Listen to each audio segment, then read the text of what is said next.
On ne dira pas aujourd'hui que le théâtre, le cinéma, la télévision sont des registres éloignés et incompatibles pour fabriquer une carrière. Mon invité d'aujourd'hui prouve, par un parcours pourtant long, mais qui s'est accéléré en quelques années, que les trois entremêlés ont donné naissance à un acteur fort justement reconnu et populaire. Bienvenue à tous.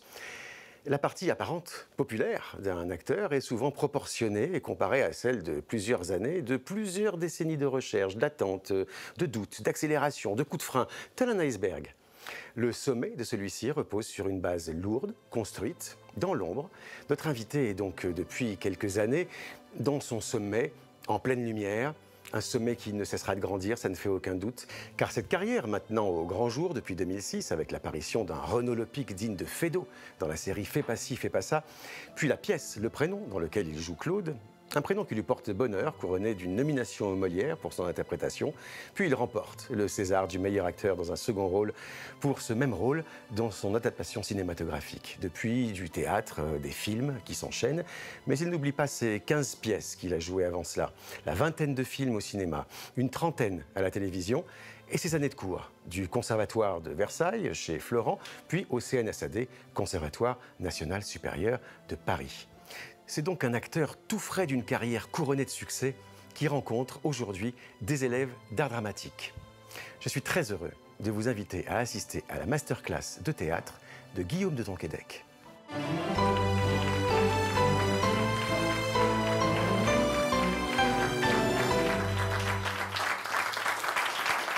Merci, sympa. Merci Guillaume d'être avec nous, merci beaucoup, parce que je sais que vous êtes très occupé. C'était d'ailleurs très difficile de vous avoir, autant dire. C'est toujours, vous vous tournez beaucoup. Oui. Depuis, en effet, Le Prénom, Molière, César, puis d'autres projets, on va en parler. Et puis maintenant, Fais pas ci, fais pas ça, beaucoup de tournages. Ça fait beaucoup de travail d'un coup, en fait. Ça s'est accéléré d'un coup. Vous avez senti une accélération très forte d'un coup, depuis 2006 à peu près? Moi, j'ai toujours eu la chance de travailler régulièrement comme comédien depuis que je suis sorti de cours, puisque vous êtes élève de cours. Donc, mais j'ai d'abord travaillé au théâtre. J'ai joué pendant 20 ans 1, 2 ou 3 pièces par an. Donc, en jouant une, on répète l'autre, etc. On est tout le temps sur les routes, en tournée, etc. C'est vraiment l'école de la rigueur, le théâtre. Mais c'est sûr que pour devenir populaire, la télévision, quand ça marche, est quand même beaucoup plus rapide. C'est-à-dire qu'on peut faire des carrières extraordinaires au théâtre. Moi, j'ai plein de copains qui sont des piliers du théâtre français, qui sont pour autant pas populaires dans le sens que les gens ne se retournent pas forcément dans la rue sur eux. Mais est-ce que c'est le but quand on veut devenir comédien? J'en suis pas sûr. En tout cas, si c'est votre but, n'y allez pas. C'est-à-dire qu'il faut y aller, il faut que ce soit une nécessité absolue de jouer. Et quelle que soit la forme que ça prendra, peut-être que vous serez plus au théâtre, peut-être à la télévision, peut-être au cinéma. Il faut savoir aussi qu'on change avec les années, physiquement. Donc une carrière, elle suit aussi l'évolution physique. Moi, j'ai tourné pas mal quand j'avais la tête que vous avez là, de 18, 20, 25. Et puis après, beaucoup moins, parce que je n'étais plus... ni le jeune ado, ni le jeune adulte, pas encore le jeune papa. Donc il y a eu un grand trou. Par contre, heureusement que j'étais au théâtre, parce que le théâtre permet de passer les âges beaucoup plus facilement. Donc c'est vraiment, je vous conseille, ne lâchez pas le théâtre. C'est l'école du travail, c'est là où on apprend à travailler un rôle, etc., où on peut se débrouiller tout seul. Parce que quand on arrive sur un plateau de cinéma ou de télévision après, il faut savoir prendre des places, connaître un texte par cœur, savoir être dirigé, avoir réfléchi sur le rôle, c'est quand même mieux. Donc le théâtre est une très bonne école. J'ai toujours travaillé, mais c'est vrai qu'incontestablement, les succès conjugués de la série Fais pas ci, fais pas ça, qui tout d'un coup rend un acteur et les acteurs qui travaillent sur cette série populaire, et puis le fait que la pièce Le Prénom soit un triomphe, c'est-à-dire c'était plein de plein tarif plusieurs semaines à l'avance, le fait qu'on en fasse un film, que le film cartonne, qu'il y ait ces nominations au César et qu'en plus on me le donne, évidemment c'est incontestablement un coup de baguette magique sur une carrière. Donc ça aide incontestablement. Donc oui, je travaille de plus en plus, mais du coup plutôt pour l'image, alors que je travaillais plus pour le théâtre. Il est où ce César, là, à l'heure qu'il est? Cette statue, elle est posée où, là, Il est maintenant? resté pendant 15 jours sur la table, on a déjeuné, pris le petit déjeuner avec, on l'a regardé, tout le monde le regardait. Un César, c'est très beau quand même. Je sais pas si vous voyez ce que c'est qu'un César, c'est quand même très beau. Ça fait 40 cm, c'est lourd, c'est beau. C'est très lourd. Hein. C'est pour ça que je l'ai posé pendant le discours au César, c'était trop lourd. Hein. Je l'ai posé puis j'ai parlé, quoi. Et puis maintenant, il est dans un meuble voilà, où il n'est jamais très très loin. Mais j'adore, de temps en temps, je passe et je lui fais un bisou. C'est très con, mais... Non, mais je suis tellement content, ça va, sérieusement. Bah, évidemment. C'est-à-dire qu'il y a des gens qui disent non, ça ne m'intéresse pas, etc. Mais profitez, mes enfants, quand ça vous arrive un truc pareil. J'ai 47 ans, je l'ai eu à 46 ans. Non, 46 ans. C'est bien aussi que ça n'arrive pas trop tôt, parce que c'est bien d'avoir un peu de recul, un peu d'humour. Parce que c'est un drôle de truc, ça change pas mal de choses, ça change votre rapport aux productions. C'est-à-dire que tout d'un coup, on peut vous dire, on te confie le premier rôle de notre film, ce que tout acteur rêve de faire, c'est-à-dire de jouer des grands rôles, bien sûr. De faire carrière, de faire une belle carrière. Donc ça permet ça, mais c'est aussi une responsabilité. Donc il y a d'autres enjeux, il y a d'autres choses, d'autres formes de pression qui arrivent. Comment choisir ? Est-ce que j'ai envie de faire ce film qui ressemble un peu à un autre personnage que j'avais déjà joué, mais c'est un metteur en scène qui m'intéresse. Voilà, il y a plein de nouveaux problèmes qui se posent, mais qui sont plutôt des bons problèmes. C'est-à-dire qu'on croit se débarrasser de choses avec le succès, pas du tout. Il y a d'autres problèmes qui arrivent, mais qui sont plutôt de bons problèmes. C'est quand même mieux que la galère. Bien sûr. Voilà. Donc celui d'avoir envie de sortir d'un emploi dont on se dit attention, je n'ai pas envie d'être catalogué dedans.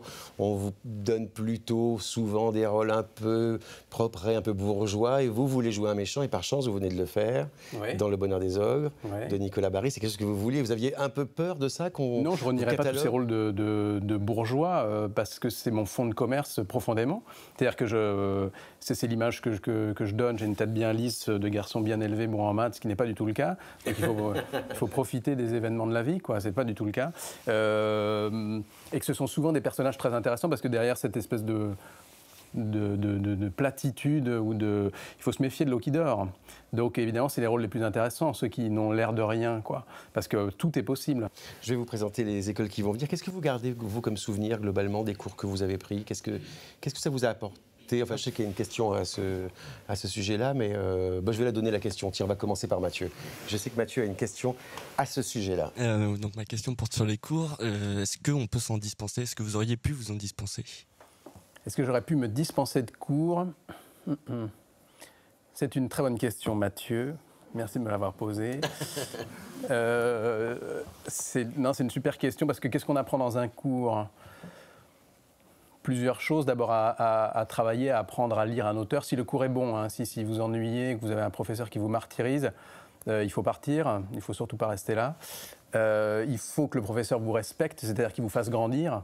Et il y a parfois des moments dans l'apprentissage de la maturité ou dans ton parcours, il y a des moments difficiles et désagréables parce qu'on te dit des choses sur t'as pas assez travaillé ou t'as pas travaillé dans la bonne direction, donc il y a des remises en question, donc le doute.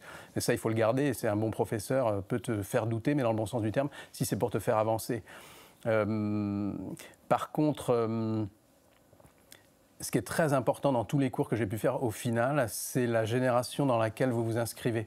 C'est-à-dire c'est vos copains et vos copines avec qui vous allez travailler, donner des répliques, passer d'autres concours. Et puis parce qu'un jour, peut-être que toi, tu vas écrire une pièce et que tu vas repenser à ces copains avec qui tu étais, tu vas leur dire, est-ce que tu ne voudrais pas qu'on fasse une lecture, on essaie de monter notre truc entre nous, peut-être qu'un autre deviendra producteur, peut-être que toi on te proposera un premier rôle dans une pièce, un téléfilm, un film, et qu'on dira, tu ne connaîtrais pas quelqu'un qui pourrait pour ce rôle? Bah si, j'ai une copine qui, tu vois, et puis c'est la génération dans laquelle on s'inscrit, quoi. Vous allez raconter, c'est vous les acteurs de demain, vous allez raconter les histoires, c'est vous qui avez en charge les histoires de demain et d'aujourd'hui, quoi. Et l'autre chose après, le problème, c'est de sortir de l'école. C'est-à-dire qu'une fois que tu l'as faite, il faut bien te souvenir de ton rêve d'enfant ou d'adolescent ou de jeune adulte. Pourquoi tu as voulu faire ça?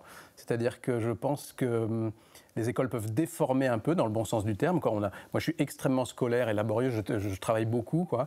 Et il faut réussir, toi, comme un peintre, à enlever le tracé de ton dessin. Il ne faut pas que le travail se voie. Si on voit que tu as beaucoup travaillé, ce n'est pas intéressant. Ce qu'on veut, c'est être ému, quoi. Donc, il faut réussir à effacer le travail et oublier les techniques qu'on t'a apprises et que tu ne ressembles pas à ton professeur. Il faut que tu ressembles à toi, quoi. Que tu redeviennes toi-même. Et de temps en temps, ça peut prendre des années, quoi. Voilà. Ok, merci. Il y a beaucoup d'écoles aujourd'hui. Il y a les ateliers du Sud-End, si je ne me trompe pas, l'école Miroir, l'école Voix de l'acteur, je prends ma fiche parce qu'il y en a beaucoup, hein, les cours de Juliette Molt, et puis quoi d'autre? L'école Claude Mathieu, c'est ça? Alors encore une fois de plus, bienvenue à tous. Je vous remercie jamais assez souvent, donc merci à vous d'être là. Et puis Valentine a une question.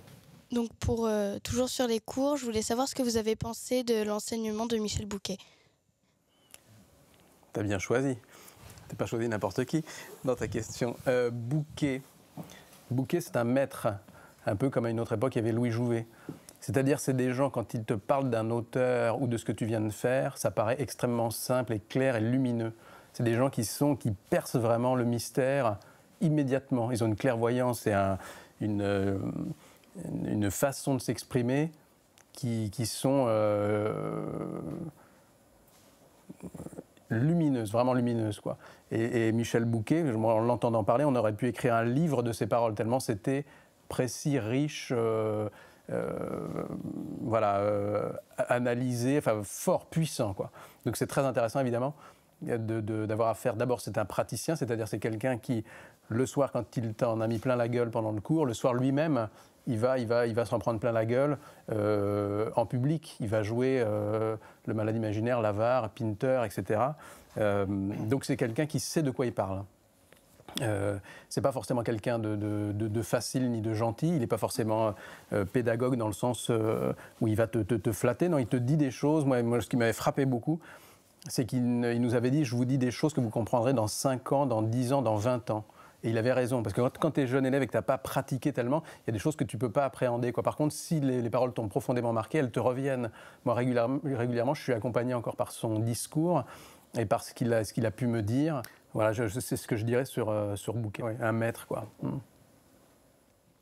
Vous avez choisi de faire travailler un extrait du Prénom, le monologue de Claude, qui doit y être pour quelque chose, hein, pour ce Molière, ce César, etc., parce que c'est un sacré moment quand même. Hein. Qu'est-ce qui se passe dans ce monologue de Claude? Est-ce que vous voulez le dire ou est-ce que vous voulez qu'on attende pour ceux qui ne l'ont pas vu ce qui est rare? C'est peut-être mieux pour Léo qui va le jouer que je dise rien dessus avant, peut-être, non? Alors, je vous présente les élèves, justement. Peut-être parce que, comme ça, ça me permettrait peut-être d'en parler plus facilement Bien après sûr. avec ce que tu vas faire. Alors, c'est Léo, à gauche, qui va jouer donc Claude, accompagné des écoutants Alexandre et Camille. C'est un monologue qui faisait l'effet d'une bombe hein, dans l'histoire. Oui. Mais Ouais. en effet, je ne vais rien dévoiler puisque Guillaume ne veut pas et c'est Guillaume le master, c'est pas moi. Ouais. Donc, Non, je crois que c'est mieux pour Léo, que je commence pas à te raconter plein de trucs. Joue comme tu as envie. Ça marche. Donc on y va, c'est ça? On y va, Allez. avec plaisir. Allez.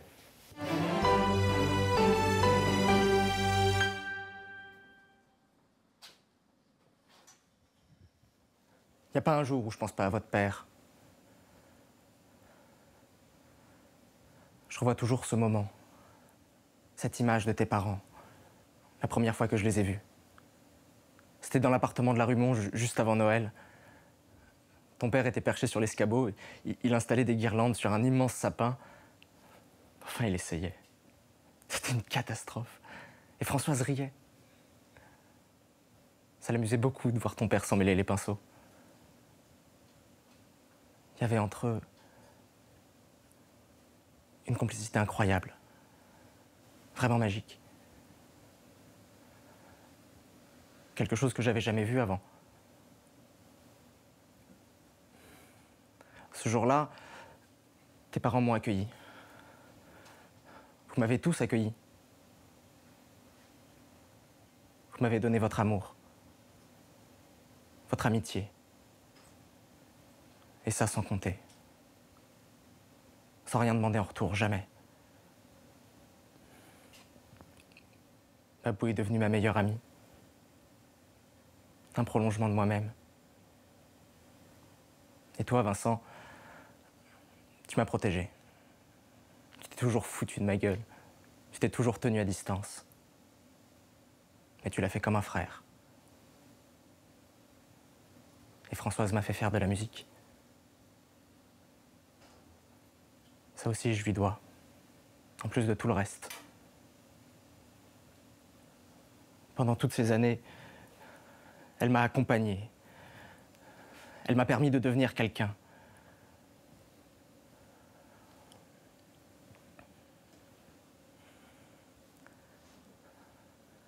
C'est juste après la mort d'Henri que tout a changé. J'étais en pleine répétition dans la fosse d'orchestre. Mes mains se sont mises à trembler. ça a craqué. Tout est remonté. J'ai compris que j'aimais une femme que je n'avais pas le droit d'aimer. C'est là que j'ai décidé de ne plus la voir. Pour vous, il fallait que je l'oublie. Pour toi, Babou. Pour toi, Vincent. Alors j'ai décidé de m'éloigner. J'ai accepté toutes les tournées et je suis parti. Au Canada? Oui. Je fuyais.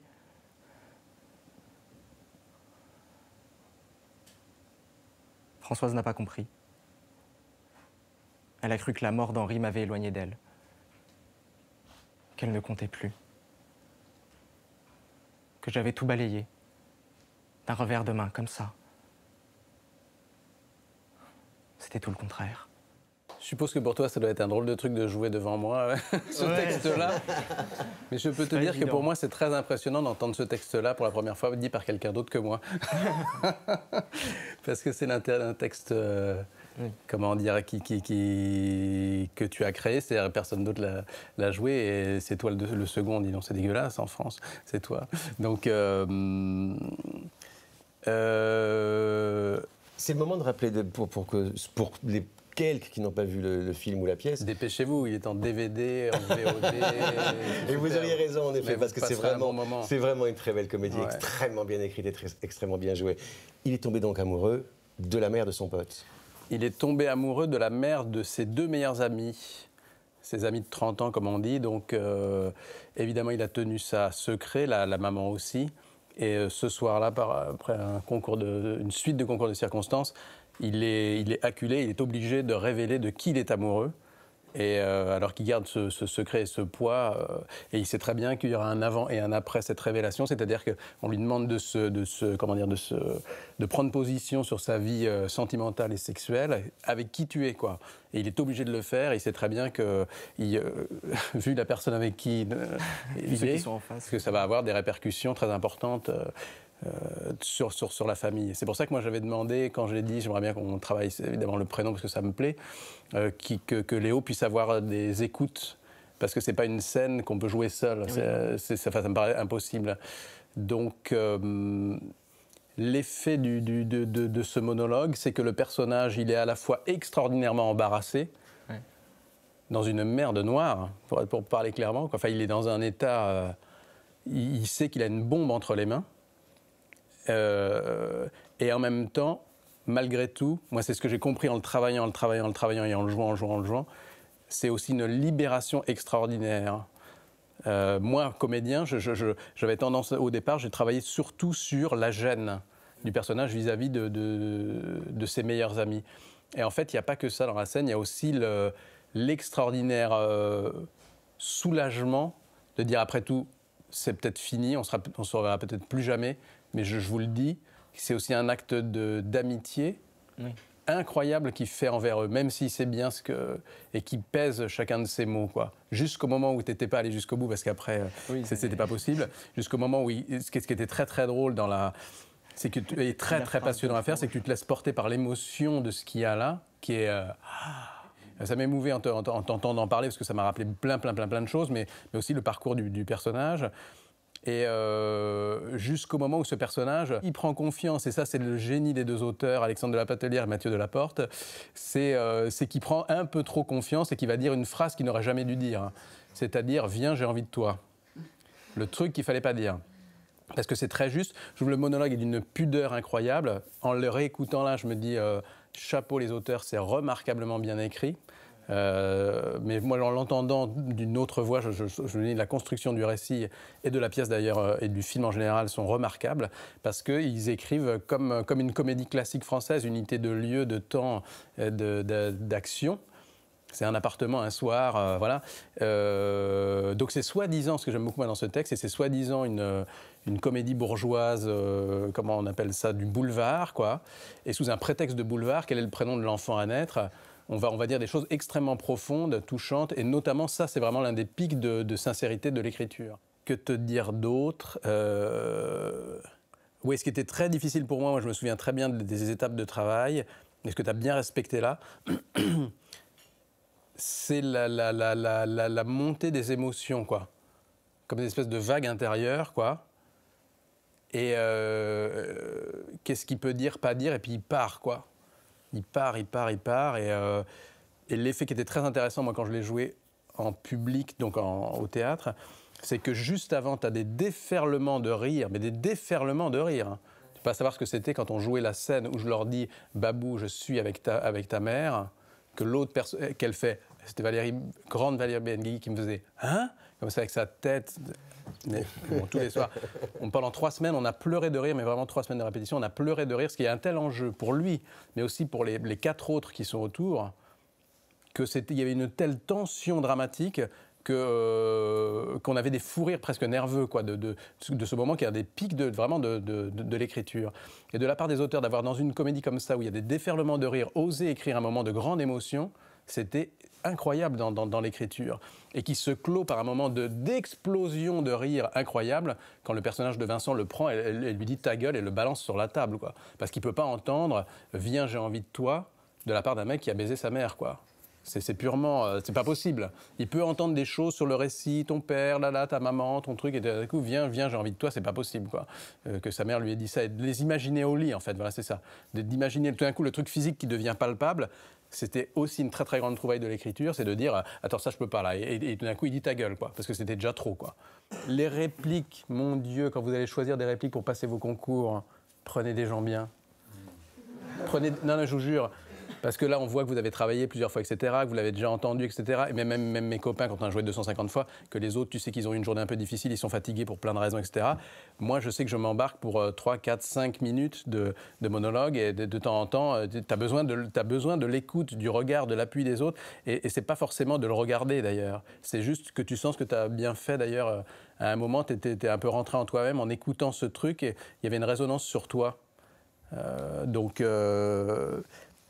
C'est très important parce que ça lui permet à lui de jouer, quoi. Il parle pas dans le vide, quoi, le personnage. Donc prenez des gens qui sont bien et qui je vous jure, qui vont vous porter. Ne vous dites pas, je prends un copain ou une copine qui joue moins bien que moi, comme ça je paraîtrai mieux que lui. Grosse erreur. C'est comme quand on joue au tennis, si on joue contre quelqu'un d'aussi bon ou de meilleur, on progresse, quoi. Donc prenez des gens vraiment avec qui vous allez jouer, quoi. Je vous en supplie, ne faites pas cette erreur-là, quoi. Et puis pareil que Léo, parce que là c'est vraiment, moi je t'admire absolument, mais je l'ai beaucoup fait, donc je vois, t'as pris le temps de faire le truc, donc c'est super. Et c'est vraiment difficile de le faire. Parce que pourquoi t'as créé l'écoute du public, de tes 2 partenaires, mais l'écoute du public aussi. Tu vois, les jurys aussi, ils sont là, ils disent, bon, alors ils sont pressés, ils envoient ça dans la journée, etc. Bon, alors Léo, machin, vas-y, qu'est-ce que tu me masses quoi? D'accord, ok. Puis tout d'un coup, il relève la tête en disant, qu'est-ce pour il n'a pas commencé, quoi. Puis il dit, ça va dire. Et hop, c'est toi qui viens les chercher, je veux dire, le track, on sait que tu l'as, quoi. Donc, de bafouiller un peu, c'est pas très grave. C'est pas, ce qu'on veut, c'est voir qui tu es, quoi, en fait, dans les concours. C'est ça qui va nous intéresser. Et moi, public, ce que je veux, c'est voir qui tu es, en fait, très bizarrement. Tu joues un personnage, mais est-ce que tu vas réussir à me toucher profondément, quoi, ou à me faire rire? Il n'y a que toi, là, tu vois. Donc, prenez le temps d'être vous-même. C'est très bizarre. Hein. On recommence? Ouais. Le personnage de Babou lui dit, maintenant, on va l'écouter. C'est-à-dire qu'elle calme tout le monde. On est chez elle, en plus. Elle est allée repêcher son frère qui a ouvert la porte, qui a commencé à se barrer, et qui lui dit, c'est toi qui as demandé, c'est toi qui a voulu qu'il parle, maintenant, on va l'écouter.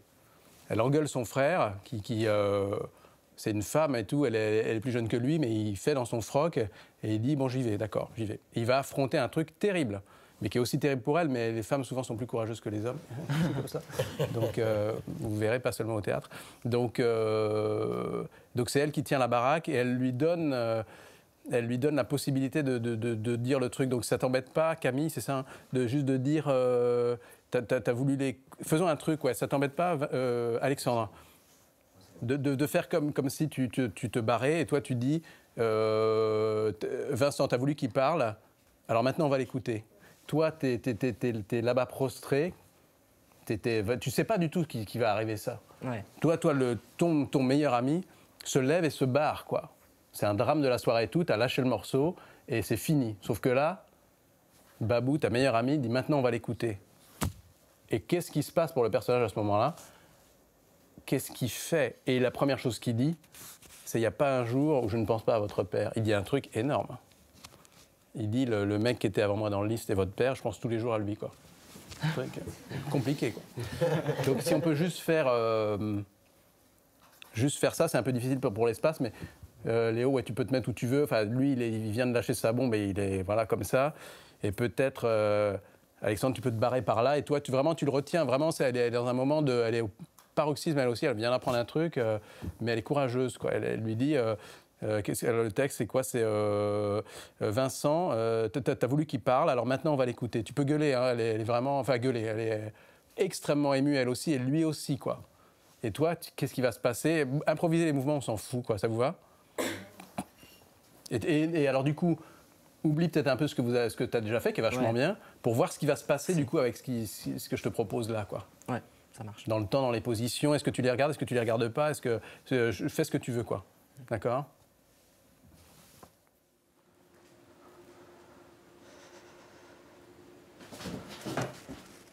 Vincent. Bon, Vincent, viens. Écoute, t'as voulu qu'il parle, donc maintenant tu vas l'écouter.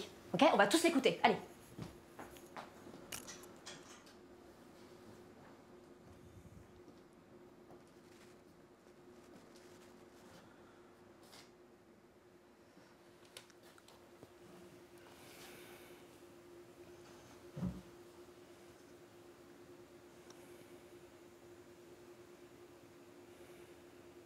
Il n'y a pas un jour où je pense pas à votre père.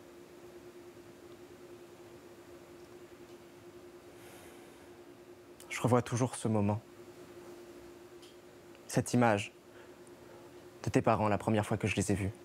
Alors, on fait exactement pareil, mais peut-être l'image, c'est un truc très très positif que tu vas raconter. Ouais. Laisse-toi, c'est un souvenir extrêmement joyeux. Et ton père qui essayait de se... C'était marrant parce qu'il a accroché, ça tombait tout le temps. Tu vois. Et c'est vachement émouvant, quoi. Vas-y, refais pareil. Et par contre, la première fois, ouais, c'est bien comme ça. Vas-y, vas-y, on refait pas la... Vas-y, refais... Il n'y a pas un jour où je pense pas à votre père.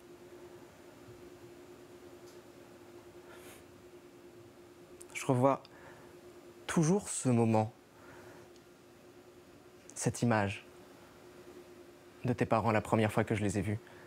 C'était dans l'appartement de la rue Monge, juste avant Noël. Alors attends, voilà, c'est pareil exactement, mais refais, c'est un truc de mise en scène mais de plus en plus précis, quoi. Ouais. Que toi tu dises, il n'y a pas un jour je ne pense pas à votre père, tu dis ça, et laisse monter sur toi, et ne les regarde pas encore. Je revois toujours ce moment, cette image de tes parents, la première fois que je les ai vus. Ton père était là, sur l'escabeau, des trucs, voilà. Et ne leur adresse pas, quoi. Laisse, il part tout seul. Et il sait qu'ils viennent avec lui. D'accord.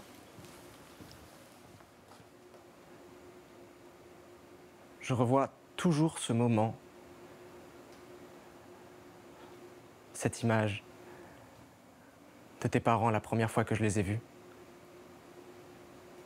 C'était dans l'appartement de la rue Monge, juste avant Noël. Ton père était perché sur l'escabeau. Il installait des guirlandes sur un immense sapin. Enfin, il essayait, c'était une catastrophe. Et Françoise riait. Ça l'amusait beaucoup de voir ton père s'emmêler les pinceaux. Il y avait entre eux une complicité incroyable. Bon, c'est super. Casse même la façon dont tu as appris toi le truc et tout. Oui, mais c'est bien, mais c'est super. De toute façon, quand on travaille, c'est comme ça, quoi. Et puis, c'est très difficile. En fait, le truc qu'on vous demandera, vous, quand vous serez comédien, c'est d'être totalement dans ce que vous avez travaillé, la proposition que vous allez faire, et en même temps d'être totalement disponible pour le metteur en scène qui va vous dire c'est nul, il faut que tu refasses ça comme ça, comme si. Là, non, c'est pas. Ou alors, tu vois, bon, il faut que vous soyez totalement disponible. C'est un drôle de truc, quoi. Et très souvent, moi, au début, on s'excuse, on dit ah oui, pardon, excuse-moi. Non, on est là pour travailler, vous n'allez pas vous excuser. On cherche, c'est tout. Ouais, donc on est là en état de travail, on s'en fout, de te juger absolument pas, c'est juste des propositions, on cherche, quoi. Et peut-être que le lendemain, quand on reprendra, je te dirai non, en fait, c'est pas bien du tout. Tu vas le regarder quand tu dis il n'y a pas un mot. Tu vois, donc il faut savoir totalement changer, quoi.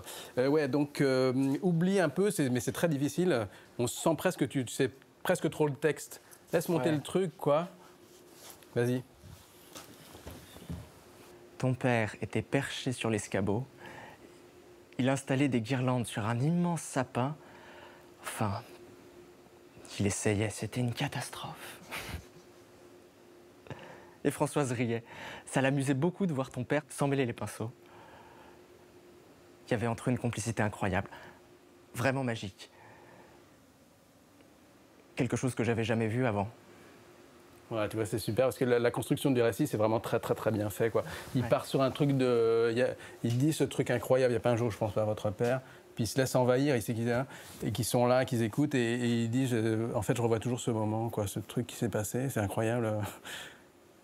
Tu vois, puis il y a des incises, il y a un truc. Enfin, il essayait, quoi. Parce que tu vois, laisse-toi. Mais pour autant, il est dans une émotion. Il sait très bien qu'il ne faut pas que tu sortes. C'est ça qui est compliqué aussi quand on commence à travailler cette scène-là. Il ne faut pas que tu sortes du danger. De la scène. Et voilà.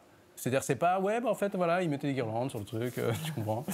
Et j'ai baisé votre mère. Donc, non, en fait, non, il est en train de dire un truc incroyable. Il dit, je suis d'abord tombé amoureux du couple que formaient vos parents, quoi. Oui.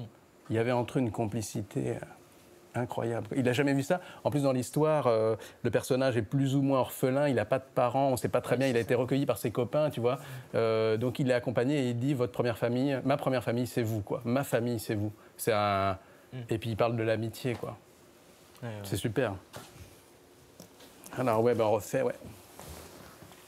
Mais à la limite, laisse-toi porter par l'émotion, ne redis pas exactement comme tu avais prévu, laisse-toi... Ouais. C'est ça qui est le plus dur, c'est d'accrocher les mots sur l'émotion qui te vient, quoi, tu vois. D'accord. Et donc ne juge pas, laisse aller, quoi. Voilà. On réessaye un petit coup, encore un peu. C'était dans l'appartement de la rue Monge, juste avant Noël. Très bien. Ton père était perché sur l'escabeau. Il installait des guirlandes sur un immense sapin. Enfin, il essayait, c'était une catastrophe.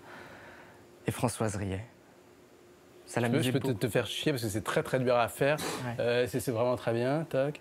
Un truc que j'ai appris avec Polanski qui est quand même assez génial, il m'avait dit Don't make sure we get it. Parce qu'il dirige en anglais, hein, aussi c'est compliqué, il faut apprendre l'anglais les enfants, quand on veut être acteur français. C'est-à-dire que c'était passionnant. Quand il me donnait une indication, quand on a travaillé dans Hedda Gabler, après, il me disait ne me montre pas que tu as compris ce que je t'ai demandé. D'accord. C'est-à-dire, c'est ce qu'il y a de plus dur à faire, laisse-toi porter par l'indication et sois juste dans l'état du personnage. Plutôt que de dire, tu vois, le truc c'est non, t'es en colère. Ouais, alors non, tu vois, non, c'est juste, putain, enfin, tu vois, de me laisser monter le truc et le mot il s'accrochera juste, quoi, tu vois. Ouais. Donc, vas-y, ouais. C'était dans l'appartement de la rue Monge, juste avant Noël. Super. Ton père était perché sur l'escabeau, il installait des guirlandes sur un immense sapin. Enfin, il essayait. C'était une catastrophe. Te débarrasse pas de enfin, il essayait. Ouais. T'en débarrasses pas parce que je sens qu'il te gêne un peu, c'est très Totalement. difficile à faire aussi, hein, on est d'accord, il te gêne. Il me gêne. Il t'emmerde. Ouais. Bon alors, t'en débarrasses pas parce que c'est un très beau moment, mais c'est Oui, difficile. super. Puis mettez des trucs, puis tout d'un coup, tu mentalement essayes de voir le sapin se casser la gueule et tu dis, enfin bon, il essayait quoi. Ouais. Tu vois, un truc... bon, voilà. Il était quand même maladroit, Henri. Hein. Pardon. Tu vois, c'est ça qu'il est en train de leur dire. Ouais, Quoi. c'est ça, ouais. Vas-y. Il a installé des guirlandes sur un immense sapin, là, je crois, vas-y. Il installait des guirlandes sur un immense sapin. Enfin, il essayait. Ça, c'est mieux. C'était une catastrophe. Et Françoise riait. Ça l'amusait beaucoup de voir ton père s'emmêler les pinceaux. Il y avait entre eux une complicité incroyable. Vraiment magique. Quelque chose que j'avais jamais vu avant. C'est très très bien. Parce que c'est ça, tu vois, c'est la clé du personnage, c'est qu'il est en train de dire vous êtes ma famille, quoi. Je suis d'abord tombé amoureux de votre famille. Et il ose dire c'est quelque chose que j'avais jamais vu avant. Il est très bouleversé parce qu'il n'a jamais eu de parents, lui. Ouais. Vas-y, continue. C'est mieux, enfin, il essayait. C'est mieux, hein. Faut pas se débarrasser des passages dans les grands textes. Il y a des passages qui nous emmerdent, les comédiens, parce qu'on ne sait pas comment c'est comme au ski, on ne sait pas comment prendre la porte, quoi. Ou comment envoyer la balle au tennis. Bah, il faut le travailler, quoi, jusqu'à ce que ça devienne. Vraiment, ça fait partie du personnage, quoi, et non pas de l'acteur qui se débarrasse du truc. Il y avait entre eux une complicité incroyable. Vraiment magique. Quelque chose que j'avais jamais vu avant. C'est super. Ce jour-là, tes parents m'ont accueilli. Vous m'avez tous accueilli. Vous m'avez donné votre amitié, votre amour. Et ça sans compter. Sans rien demander en retour. Jamais.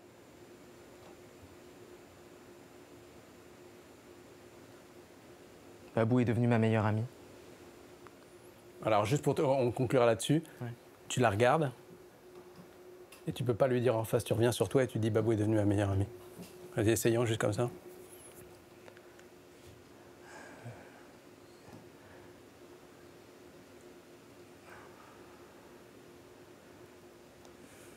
Laisse monter.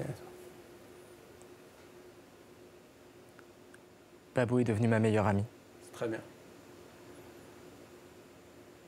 Un prolongement de moi-même.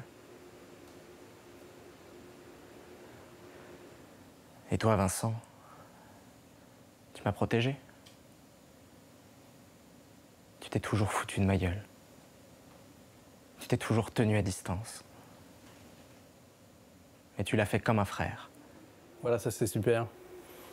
C'est très très difficile, il faut vraiment être tellement porté par l'émotion que les mots vont s'accrocher dessus, quoi. Et tu sens très très bien d'ailleurs, j'avais cette discussion aussi avec Polanski, il me disait, je lui disais, j'étais en plein doute, etc., en travaillant le personnage, et je lui dis, mais comment on sait quand on est dedans, quoi. C'est le truc le plus dur, comment on sait que c'est bon. Et du coup, on s'est mis à parler des bons acteurs et des mauvais acteurs. Et il m'a dit, il y a des bons, il y a des mauvais acteurs. Le bon acteur, il va chercher jusqu'au moment où il va être dedans. Et le mauvais acteur, il ne trouvera jamais, quoi. Et il a eu cette phrase qui était assez aberrante. Il m'a dit, mais le mauvais acteur, mais c'est horrible et tout. Il m'a dit, oui, mais les mauvais acteurs savent qu'ils sont mauvais acteurs. C'est terrible, mais c'est tellement juste. C'est-à-dire qu'il faut gratter, trouver et ne pas essayer de... Tu le sens immédiatement et servez-vous de votre instinct, servez-vous de votre instinct, quoi. Quand vous êtes dedans et que c'est juste, la situation et les mots, quoi, c'est tout, quoi. Il n'y a pas besoin d'en faire trop. Là, il y a un effet, si on parlait de cinéma, souvent au théâtre, tu es obligé d'aller vers les gens, de parler, voilà, même physiquement. Là, il fait un effet inverse, ce personnage. Il dit à tout le monde, faites un gros plan sur ma gueule, quoi. Ouais. Et sur ce que j'ai à vous dire.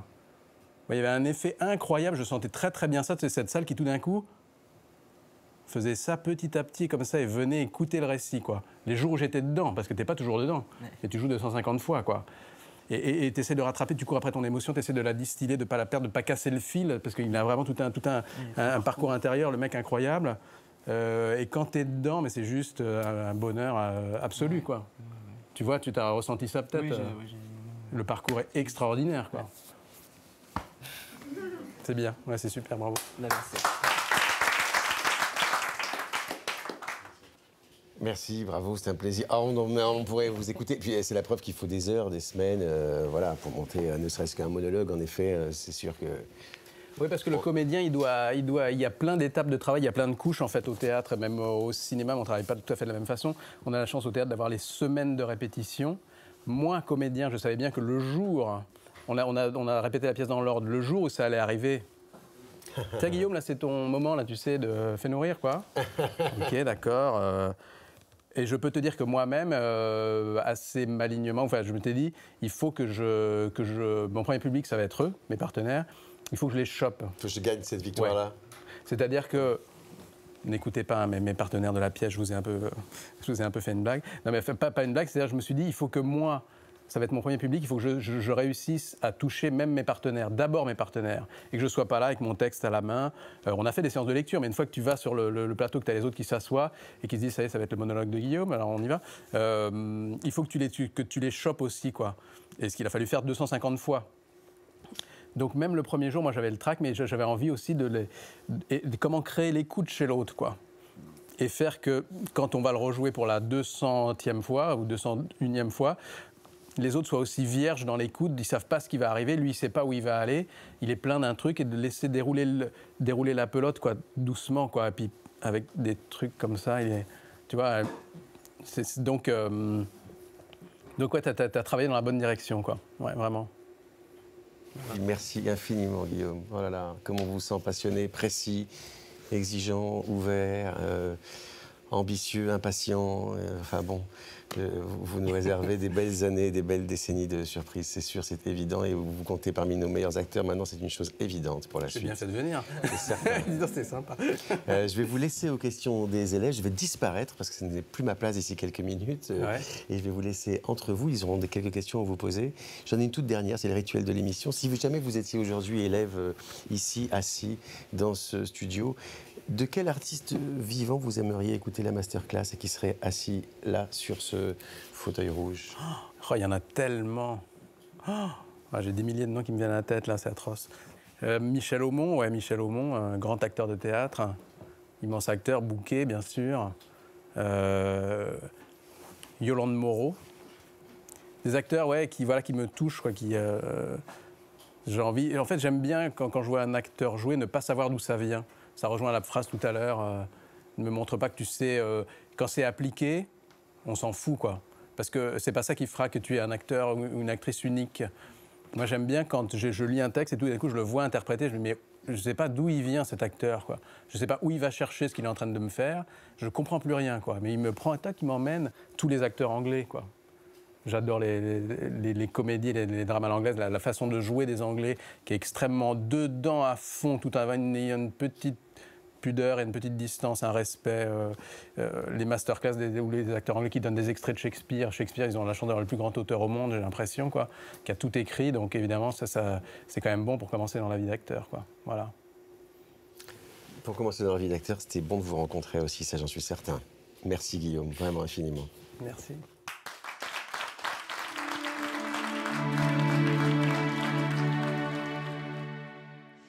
J'ai une pensée particulière pour Valérie Benguigui qui nous a quittés depuis peu et qui avait un très beau rôle dans le film et dans la pièce. Et je voulais savoir justement, est-ce qu'il y a eu des différences de texte entre le prénom au cinéma et le prénom au théâtre ? Il n'y en a quasiment pas parce que les auteurs ont assisté à l'ensemble des répétitions au théâtre tous les jours. Ils ont retravaillé, ils ont fait du sur-mesure. La pièce était déjà très très construite et très très prête. Ils ont fait du sur-mesure, non pas pour satisfaire les comédiens, mais pour affiner de plus en plus l'écriture de la pièce, que ça fasse mouche à chaque fois. Parce que dans la comédie, comme dans le drame, le nombre de mots est précis. L'adjectif qu'on a choisi, là où on l'a mis dans la phrase, c'est précis. C'est comme un texte classique, quoi, les très grands auteurs. Donc, il a fallu affiner ça au fur et à mesure des répétitions. Après, quand le public est arrivé, on a refait quelques aménagements. On a rajouté certaines répliques. On en a enlevé d'autres, des fois. Mais après, dans le film, c'était quasiment le texte de la pièce. Le fait qu'au départ, il y avait la voix off de Patrick Bruel, le personnage de Vincent, qui raconte qui sont les personnages, c'est dans le film, c'est un procédé de cinéma, mais il le faisait aussi au théâtre. C'est-à-dire qu'il y avait sa voix off qui parlait, qui disait, voilà, celui qui vient d'entrer, là, c'est un tel qui, etc., quoi. Donc c'est un procédé inédit, moi, je n'avais jamais vu ça au théâtre. Donc là, ça a un petit peu changé, puisqu'il y avait les images qui accompagnaient le récit, donc ça a été un peu modifié. Mais sinon, en gros, voilà les petits ajustements qu'on avait faits, quoi, c'est tout. Avez-vous une méthode pour apprendre vos textes et créer vos personnages ? En fait... c'est un conglomérat de méthodes, ma méthode. C'est-à-dire que, et vous êtes en plein dedans, c'est vraiment une période super, profitez-en. À chaque fois que moi j'ai eu des profs qui m'ont dit des choses qui m'ont intéressé, je me suis servi, quoi. Et tiens, ça m'intéresse. Ou voir un autre acteur travailler. Ou des fois, c'est un metteur en scène beaucoup plus tard qui te dira, cette phrase de Polanski, « Don't make sure we get it », me montre pas que tu as compris l'indication, juste vis-la, quoi. Ça paraît très con, mais c'est essentiel, quoi, pour la justesse. Donc moi, je me suis amusé, voilà, j'ai piqué un peu partout et du coup, ça fait ma méthode qui évolue du coup au fur et à mesure des années parce que j'ajoute des choses, quoi, des apports. Des fois, en voyant travailler un copain ou une copine, je me dis mais c'est vachement bien la façon dont il fait, donc je prends, quoi. Et pour ce qui est de l'apprentissage des textes, mais moi, je pars toujours du jeu, c'est-à-dire c'est toujours quelque chose de joyeux, même si tu dois gratter à l'intérieur de toi des fois pour trouver des émotions. Je pars toujours du fait que ça s'appelle le jeu. Acteur, faire, la comédie, il faut d'abord que ça reste toujours un plaisir, quoi. Si ça te torturer et te met dans une déprime pas possible, rends le rôle, va faire autre chose. Ou si les gens qui te font travailler t'emmènent vers ça, ciao. Il faut que ça reste du plaisir, même si, des fois, c'est dur dans ce récit qu'on vient de voir, etc. Honnêtement, moi, j'ai pas mal morflé pour trouver la justesse du truc, mais c'était dans un vrai plaisir d'avancer, quoi. Donc, plaisir, je vous en supplie. évitez les despotes de cinéma, de théâtre et de télévision, ils ne sont pas intéressants. Enfin, s'ils vous détruisent, voilà, il faut partir. Et oui, et pour l'apprentissage des textes, moi je lis énormément. Et une fois que j'ai compris ce que j'avais à jouer ou ce que je vais proposer, en général, je sais le texte. C'est-à-dire qu'avant, j'apprenais scolairement en cachant la phrase, et puis en essayant de me dire ça, c'est un enfer absolu, la mécanique pure, quoi. Donc je lis énormément, et notamment, je lis une dernière fois le soir avant de m'endormir. Juste comme ça, sans essayer de jouer, juste comme ça. Et c'est la magie du corps humain. Au réveil, le texte est déjà à peu près en place. Donc je me sers de la nuit pour apprendre aussi. Voilà. Une question plutôt simple. Est-ce que vous allez enseigner ? J'adorerais, ouais, j'adorerais. J'avais fait un tout petit essai, j'avais animé ce qu'on appelle la classe probatoire du cours Florent, c'est-à-dire que les élèves qui se présentent, on leur fait passer un mois d'essai, quoi.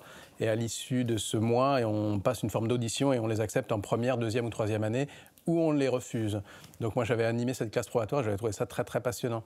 Oui, l'échange, le fait de pouvoir transmettre, oui, j'aimerais beaucoup, beaucoup. Mais ça prend vraiment du temps pour ceux qui veulent le faire bien. Et je pense que tu as presque autant de travail chez toi à te prendre la tête à réfléchir aux conseils que tu peux donner qu'à donner le cours lui-même. Mais j'aimerais beaucoup, ouais, si ça se présente un jour et que je peux le faire, je le ferai avec grand, grand plaisir. Est-ce que vos fragilités vous servent dans votre jeu d'acteur ? C'est une bonne question. Oui, c'est-à-dire que quand tu répètes une pièce, etc., arrive le jour de la première, quand tu as travaillé une scène pour la faire au cinéma, qui est une scène difficile, tu sais que c'est ce jour-là, que le lendemain ce sera fini, contrairement au théâtre où on peut rejouer le lendemain, mais ce ne sera pas le même public, donc il ne faut pas les décevoir, ceux qui ont payé leur place ce jour-là. Donc j'arrive toujours en état, de toute façon j'ai travaillé comme j'ai pu, et je vais arriver comme je suis, c'est-à-dire autant avec mes certitudes, mais plutôt avec mes doutes, donc mes fragilités, puis je vais me présenter comme ça, quoi, puis je vais leur proposer, quoi, puis on verra bien. Donc c'est comme ça que je travaille, ouais. Donc elles me servent, oui. Plutôt que d'en faire quelque chose qui va te déstabiliser, mais c'est plutôt avec l'expérience que j'ai appris à faire ça, de me dire, bah tant pis, j'y vais comme je suis, quoi, avec fragile comme je suis, et fort comme je suis, quoi, puis on verra bien, quoi. Et juste un truc sur ça, sur reparler de Michel Bouquet. Il disait, le public au théâtre vient il a payé pour vous voir en chier. Il disait exactement ça, hein, en chier, quoi, Michel Bouquet. C'est-à-dire que ça veut dire, moi je ne comprenais pas forcément très très bien, je dis, c'est bizarre, c'est une formule, c'est quoi ? C'est-à-dire qu'il vient pour se voir lui. Il y a un contemporain, quelqu'un de son égal, qui vient lui raconter son histoire, une histoire. Et donc le spectateur, il a mis souvent cher, on a une vraie responsabilité, c'est là où je veux en venir, les comédiens, quand on joue, on ne peut pas monter sur scène en disant « allez, je la joue vite fait, là, puis après je vais me prendre mon métro ».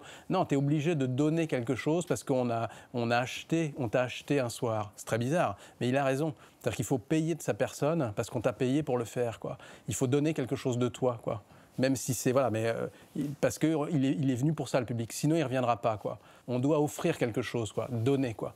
Donc, le public a payé pour te voir en chier, c'est vrai, je le pense vraiment, quoi. Voilà. Comment la série Fais pas ci, fais pas ça est arrivée à vous ? Je jouais, alors déjà, quand on fait du théâtre, rassurez-vous, les gens peuvent vous trouver absolument super. Je parle des autres professionnels, les metteurs en scène, notamment de cinéma et de télévision, ils vous proposeront jamais rien. Je ne sais pas pourquoi, c'est un mystère pour moi. Tu as des gens dans la salle, des metteurs en scène qui viennent et tout, ah, vous êtes vraiment super, et on ne te propose jamais rien, quoi. C'est très très mystérieux. Puis un jour, j'ai joué une pièce qui s'appelle Le Jardin de Brigitte Buck, qui était produite par Bernard Murat d'ailleurs, qui m'a du coup proposé le prénom après. Et dans cette pièce, curieusement, tu pouvais vraiment prendre le personnage et le mettre devant une caméra. Et c'était juste. C'est-à-dire que très souvent, les personnages au théâtre, on est obligé d'être un peu outrancier parce qu'il faut se faire entendre jusqu'au fond. Donc ça effraie les gens de l'image en disant « mais il parle comme ça et tout, pourquoi je filmais ça en gros plan, ça va être atroce, on ne peut pas... » Donc ils ont souvent peu d'imagination, il faut quand même le savoir. Et là, en l'occurrence, l'écriture de Brigitte Buck, la mise en scène de Jean Bouchot, qui était très juste comme ça, minimaliste, fait que ça aurait vraiment pu être quelque chose pour l'image. Donc ce personnage m'a porté chance. Et il y avait Pascal Chaumeil, le metteur en scène des premiers épisodes de Fais pas ci, fais pas ça, qui était dans la salle, qui ne me connaissait pas, je ne connaissais pas non plus. Et du coup, c'est grâce à ce personnage de théâtre, curieusement, qui m'a proposé de faire la série. Avez-vous des conseils pour se mettre en condition avant un casting ou une audition ? Plein. Oh, j'en ai tellement passé, tellement chié, mes pauvres. Quand j'en réussissais, déjà la moyenne, quand on réussit 2 sur 10, c'est vachement bien. On passe ton temps on passe son temps à se voir refuser, à ce qu'on te dise non. C'est hyper dur juste pour l'ego, quoi. Même, enfin, en dehors de l'ego, juste pour soi, quoi. Bonjour, j'aimerais tellement jouer le rôle. Non, ce ne sera pas vous, quoi. Bon, d'accord, je le remets dans ma culotte, quoi. C'est vraiment très dur. Donc, en fait, les conseils, c'est quoi? Sois absolument convaincu de ce que tu fais et sors de l'audition en te disant, s'ils ne me prennent pas, tant pis pour eux. Voilà. C'est-à-dire que ne propose pas autre chose que quelqu'un t'aura fait travailler génialement, qu'un prof t'aura fait super travailler comme lui, il l'aurait fait, mais toi, de jouer comme ça, c'est pas évident. Tu aurais plutôt joué comme ça, t'es mieux, t'es plus juste, bah fais ça. Oublie les mauvais conseils et fais ce que toi tu penses. Et si, vraiment, je le pense vraiment, si t'es pas choisi, c'est que tu correspondais pas à l'aventure. Donc aucun regret, même si c'est très dur de se voir refuser, quoi. Alors pour vous, est-ce l'homme ou la vie de l'homme qui conditionne la vie de l'acteur? Ou est-ce plutôt l'acteur qui conditionne la vie de l'homme? Mets un peu d'art dans ta vie, un peu de vie dans ton art. C'est la phrase de Jouvet dans Entrée des artistes. Ouais, c'est une belle phrase. C'est le mélange des deux, ouais, c'est très bizarre. Jean-Pierre Mariel dit le problème de notre métier, c'est de durer. Je disais dans une autre interview, j'adore les biographies d'acteurs, d'actrices pour voir comment ils se sont démerdés avec notre métier, quoi, comment on fait, quoi.